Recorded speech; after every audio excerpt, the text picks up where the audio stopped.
Hello, and welcome to the Admittedly podcast. My name is Thomas Khalil. I'm the former director of MBA admissions and financial aid for my alma mater, the Wharton School at the University of Pennsylvania. In this podcast, I don't promise easy answers or quick fixes, but I will use my decades of experience to help you achieve your education goals. Now let's get started.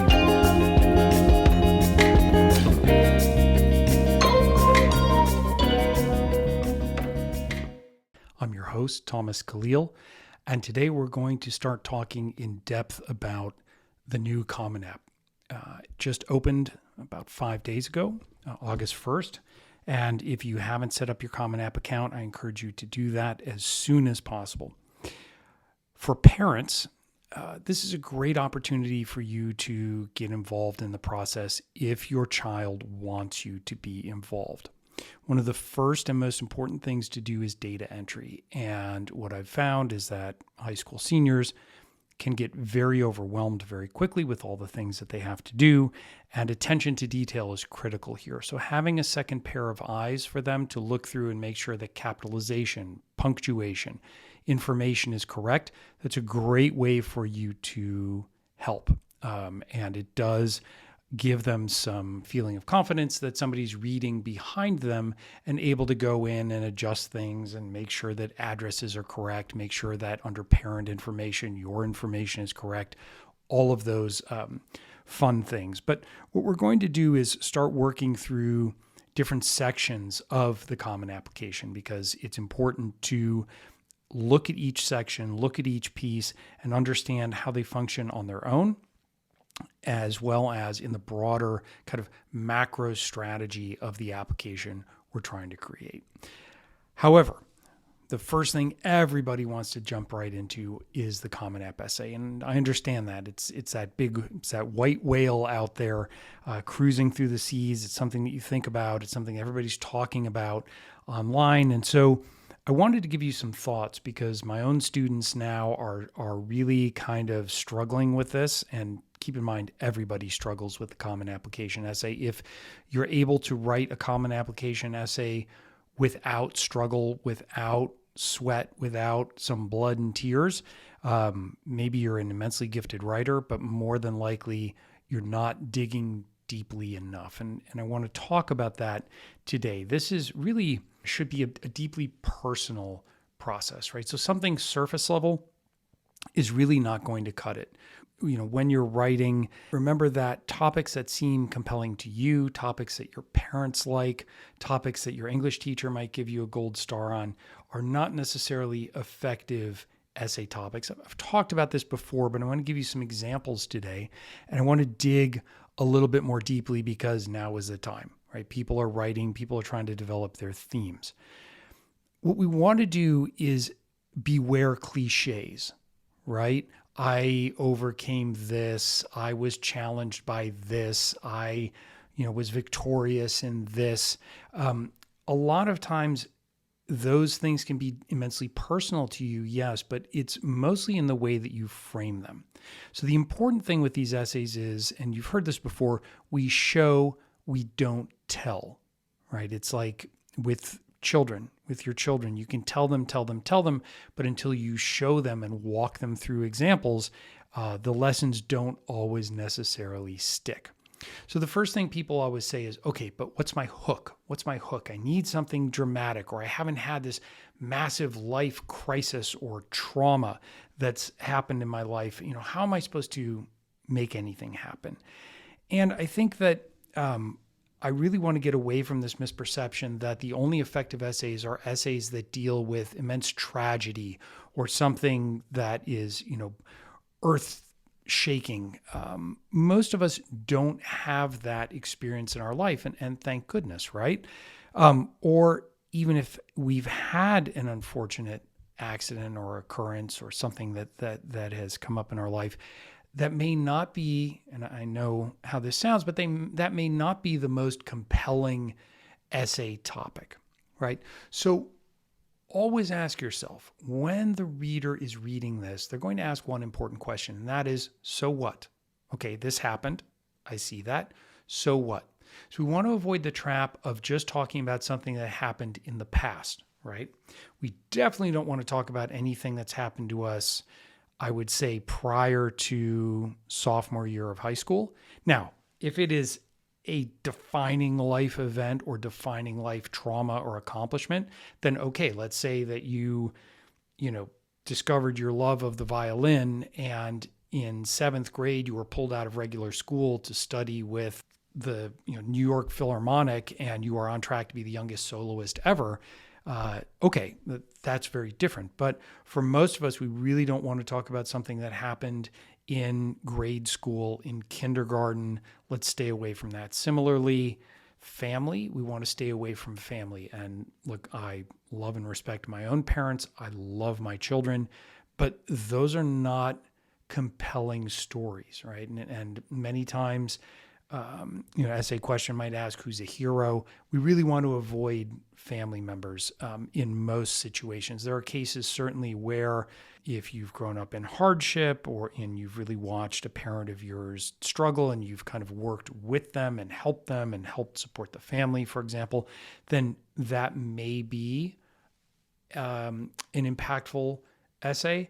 But in general, we really want to know as a reader about you, about the person writing the essay, not just what happened. What happened really should be 1 or 2 sentences, right? But how that's affected how you live your life, what you do, and then how that will continue going forward. So I want to give you some examples of things that have happened, students that I've had that have talked about experiences in their life, that don't necessarily involve massive tragedy, or if there is a personal element, a personal tragedy, it's touched on very lightly to simply set the stage for a talk about them and what they are trying to accomplish. So the first one was a student who was admitted to a top Ivy League school, and she talked about the fact that she was just an incurable practical jokester. She loved playing practical jokes, funny, loving practical jokes on her family, on her friends, and she would set these up. Sometimes it would just be her, sometimes it would be dozens of people involved. They were complex, but they were lovingly done, never negative.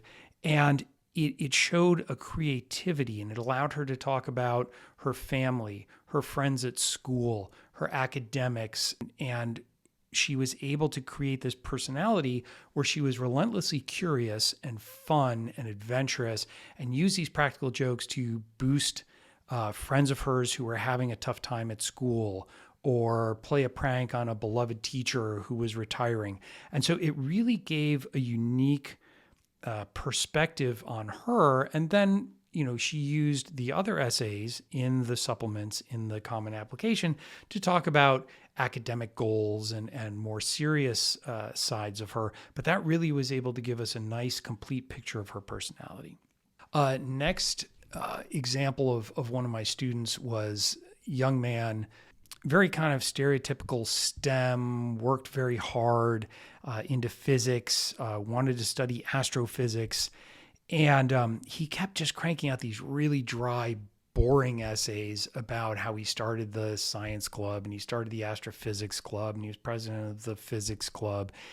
And you're reading these essays and it's just, he was not showing, he was just telling us, I did this, I did this, I did this.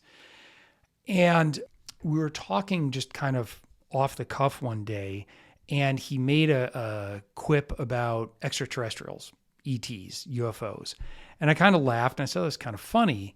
And he kind of unprompted went into this whole discussion about extraterrestrial life and UFOs. And I said to him, well, wait, hold on. Where is this coming from? What is this? And he's like, oh, it's just like my personal interest. I really want to be the first person to discover, to prove there is extraterrestrial life. And I said, okay, that's really interesting because it drives everything you've done now makes sense. And that passion drives that. And we talked about how he was driving in the car with his parents through New Mexico when he was young. He saw this bright flash of light. He wasn't sure if he was asleep or awake, and it sparked his interest in UFOs, and he was able to tie that very clearly, right? So we opened the essay with a line about how, I believe in extraterrestrial life, not little green men, but I'm going to be the first person to prove their existence. And so this love of science, this love of math and astrophysics, it really came to life in this context. And yes, the ET part was done a little bit tongue in cheek, but when you're reading that as a reader, you kind of appreciate his sense of humor, as well as the way he took a really rational approach to this. And then he's bringing in the why this school, and he ended up attending another top Ivy. He's pulling in examples of professors who are doing really unique work that sometimes was directly related to astrophysics, other times tangential to that, and thinking about anthropology and thinking about cultural, like what happens when we discover, like what are the implications of that on a cultural basis for the earth and for this other civilization. And so it was a very, very interesting dissection of something he was very passionate about. And so I urge you to think, we want to kind of regress. We want to go back to that common denominator and think about, what is it that inspires you? What is it that makes you uniquely you? Is it baking? Is it graphic novels? Is it music? Is it sports? Is it botany? And then distill that down to, what is it when you meet new people? What is it that they really want to talk about as they get to know you, right? And that is a good, I think, guide to start thinking about it. Because, I have all these students right now struggling. One student says, I really love building businesses, but I'm not really sure how to specify that. For example, somebody else, another student, is trying to figure out how to relate a surfing accident where they almost drowned, and their, relentless fear of failure, and really struggling with that. Because what we see a lot of times, for example, in the business example, this student is just cranking out these really dry, formulaic, I did this and then I did this because I want to do this and I like this. On the other hand, we have the surfing accident that is so high level and so metaphorical that it lacks any tie to the student. It's just very up in the atmosphere, and there's nothing to really pull us back to earth and say, okay, understandably, traumatic incident, but what does that mean? I don't get a sense of you and how it informs your decisions and actions, right? Two more specific examples for you, because I know that right now a lot of you are struggling and examples can help. I had a student a few years ago, again, another Ivy League admit eventually, whose grandfather had lived in a very rural part of China and had been a doctor, his physician his whole life, and passed away because an illness he had was undiagnosed. That it was a couple days to get to a medical center that could possibly have diagnosed it, and they weren't able to get him there in time. And that really sparked an interest in this applicant who was very interested in technology about telehealth. And he really saw the advantage of telehealth in developing countries or rural parts of even, developed countries like the United States, for example, have a lot of territory they need to cover. And so that drove him to do, I worked with him to get telehealth related summer internships. And so when he applied, he had this really interesting story, and he framed it around this narrative of his grandfather's white coat, his white physician's jacket that hangs in his household, and how that, inspired him and motivated him. But it really, the part about his grandfather was 2 sentences. Right? It simply set the narrative, and then the rest of it was about him and this student and his quest and the roadblocks that he hit, and how he was able to use this personal story, this personal tragedy that had happened to him, to drive his intellectual curiosity, and then relate it directly to things that were happening at this university that related to telehealth, that related to next generation AI and other engineering related problems that he wanted to solve. The final example for you, this is a student who will be starting at a top West Coast school this coming fall. And this student, she talked about her hair. She had an essay about her hair. And I can see some of you scratching your heads and thinking, okay, hair, I don't get it. But it was something where she had, she talked about having this like curly, frizzy hair, living in a very humid city, and how every day started the same, right? Like, how do I tame my hair? How do I get this first thing done and then move on with the rest of my day? And how her expertise with that, turned into something that she would work with her friends. She would help her friends. And then she was the go-to person for parties and for prom. And it just developed this confidence and this social circle and this reputation. It was something that she loved to do and just a real part of her character.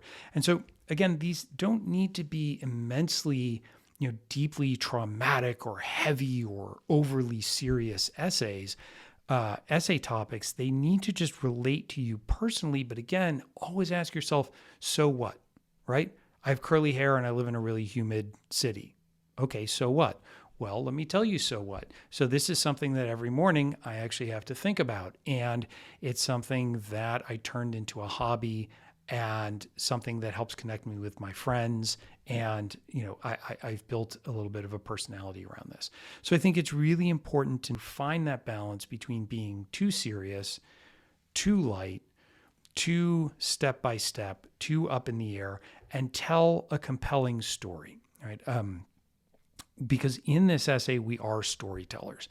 One thing that some of my students have found very helpful, for those of you who are familiar with the Moth Radio Hour on National Public Radio, NPR, I find that there are some very, very good storytellers there. And one of the things that I like about the Moth is that they're very different genres of storytellers. So you can really find a storyteller from a background that is similar to yours, a perspective that is similar to yours, a narrative style that is similar to yours. See how they create tension, see how they bring the audience in, see how they resolve the story at the end, right? What is the path that they take towards resolving that? And I find that effective storytelling translates very well to essays, because in essays, of course, you're telling a story. So that is one suggestion I would give you. Get the podcast, throw it on your headphones, and listen to it, and hopefully you enjoy it. Last thing I'm going to talk about is, of course, the Supreme Court decision where race is no longer considered as a identified factor in admissions. And so some of you, may have read where the schools are saying, look, you can still talk about it in your essays. And so something I want to be very careful of here is it's not just about talking about race, right? You can't just say, oh, this is my background in your essay. It needs to be as part of a broader discussion about you and your values and your growth and maybe struggles or opportunities or things that you've done, outreach, giving back. It has to be part of your story. And obviously, our identity, our background, all of that does, of course, inform who we are. But it's incumbent on you as the writer to talk about that, to bring that out and weave it into your narrative, not just kind of stamp it on the top of the page and say, well, there you go. So as we move into Common App season, right, really thinking about that main Common App essay, remember too, the other thing that I would suggest to you is, if you know the schools that you're going to apply early to or the schools that you want to apply to, look at their supplements, look at the questions they're answering, because we want to make sure we don't put everything in the Common App. We want, we don't want to put too much in this essay, and we want to save something. We don't want to we can't talk too in depth about why we want to study at a particular school, for example, because that belongs in the supplements. We can talk about what we want to study and why and how we got to that conclusion in the Common App essay. That's fine. There's also right under the Common App essay, of course, we have the COVID-19 essay, and we have the additional information essay. For the COVID-19 essay, really think about, is my experience unique, right? Everybody suffered, everybody struggled during COVID. Some people lost family members. Some people lost employment. It was very disruptive for a lot of people. But I really want you to think about, is it something that merits being included in the Common Application? How did it affect you and your path and your journey, right? So don't just write for the sake of writing. Just because you have the room to write does not mean you have to fill it. Same thing for the additional information session. I see a lot of students who use that as, let me just cram in additional extracurricular activities or cram in, another essay or something I've written, and that can actually work against you. So you really need to think about, am I using this space to explain something that nowhere else in the application is there an opportunity to do so? And if that is the case, then absolutely keep those additional information essays short and sweet. Remember that have some mercy on these poor, overworked, overtired admissions committee members who have to read tens of thousands of essays every year. Have mercy on them. Keep it to the point. Remember, I'm going to repeat this over and over again. I would have written you a shorter letter, but I didn't have the time. Mark Twain. Brevity is very, very, very important here. And finally, and I hope this goes without saying, excessive creativity has no place in a Common App essay. If you are a poet laureate and you wish to write verse for your Common App essay, even then, I would urge you not to, because there are other places in the application for you to showcase your talent. These things backfire. They backfire stupendously. They might work once in a very rare while, and the danger in that is that the essay itself most likely does not work, but the rest of the application showed enough promise that they forgave that essay. So now is not the time to be hyper creative. Now is a time to be thoughtful and articulate and creative, more so in the sense of digging deep within yourself and finding that narrative that really resonates and speaks to who you are. Look forward to discussing more of the Common App as we progress through this series, and thank you again for listening. Thank you for joining us today. Please take a moment to subscribe to the Admittedly podcast and download this episode. I welcome you to share your thoughts and questions with me. You can find us on social media at Admittedly Podcast. I look forward to continuing our journey together.